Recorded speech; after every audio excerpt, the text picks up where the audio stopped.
ஆயன் திரைப்படத்தோட free ticket டெய்லியும் ஒருத்தருக்கு ஃப்ரீயாக கொடுக்கப்படுகிறது. அதுக்கு நீங்கள் என்ன பண்ணணும்னா, மேலே தெரிகிற இன்ஸ்டாகிராம் ஐடிக்கு ஃபாலோ பண்ணிவிட்டு #ராயன் அப்படிங்கிற ஒரு மெசேஜை லீவ் பண்ணணும். நீங்களும் டிக்கெட் வின் பண்ண வாய்ப்புகள் இருக்குது. கங்குவா திரைப்படத்தோட அடுத்தடுத்த அப்டேட் வெளியாகி கொண்டு இருக்குது. படத்தோட ரிலீஸ் தேதியும் இப்போ கன்ஃபார்ம் ஆகியிருக்கு. அதுக்கு முன் சூர்யா அவர்களுக்கு இனிய பிறந்தநாள் வாழ்த்துக்கள். இன்றைக்கு மாதிரி என்றைக்குமே செம்ம ஹாப்பியாக தமிழ் சினிமாவுக்கு ப்ரௌடை கொடுத்து கொண்டு வருகிறோம். ஸோ மெயின் மேட்டருக்குள்ளே போயிடலாம். அதாவது கங்குவா இந்த திரைப்படத்துக்கு ரசிகர் மத்தியில் பெரும் எதிர்பார்ப்பு இருக்கிறது. சமீபத்தில் தான், அதாவது இன்னைக்கு தான் இந்த திரைப்படத்தோட ஃபர்ஸ்ட் சிங்கிள் வெளியானது.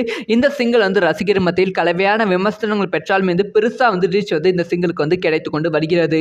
இப்போ எல்லாத்துக்குள்ளுமே இருக்க கேள்வி, கங்குவா திரைப்படம் எப்போ ரிலீஸ் ஆகும்? எல்லாருமே ஒரு டேட்டை ஃபிக்ஸ் பண்ணி வச்சிருக்காங்க. அக்டோபர் 10ஆம் தேதி கங்குவா திரைப்படம் வெளியாகும். ஆனால் அதே அக்டோபர் 10ஆம் தேதி தான் சூப்பர் ஸ்டார் ரஜினிகாந்த் அவர்களோட வேட்டையன் திரைப்படம் ரிலீஸ் ஆகிறது. ஸோ அதனால 2 திரைப்படத்தையும் ஒரே நாளில் ரிலீஸ் செய்ய படக்குழு பிளான் பண்ண மாட்டாங்க. ஏன்னா கங்குவா திரைப்படம் 3 வருஷ பிளான். அதனால கங்குவா திரைப்படத்தை அக்டோபர் மாதத்துக்கு முன்னாடியே ரிலீஸ் பண்ணலாம் அப்படிங்கிற பிளானில் இருக்காங்க. செப்டம்பர் மாதம் கங்குவா திரைப்படம் ரிலீஸ் ஆக வாய்ப்புகள் ரொம்ப அதிகமாக இருக்கிறது. அதே செப்டம்பர் மாதம் தான் தளபதி விஜய் அவர்களோட கோத் திரைப்படம் வெளியாக போகிறது. ஸோ ஒருவேளை அது கோத் திரைப்படம் கங்குவா திரைப்படம் ஒரே மந்தில் ரிலீஸ் ஆக வாய்ப்புகள் இருக்குது. ஸோ இந்த 2 திரைப்படம் எது பெருசாக கலெக்ஷன் பண்ணும் அப்படிங்கிற விஷயத்தையும் வெயிட் பண்ணி தான் பார்க்கணும். ஸோ இதை பற்றி உங்களோட ஒப்பீனியன் என்ன?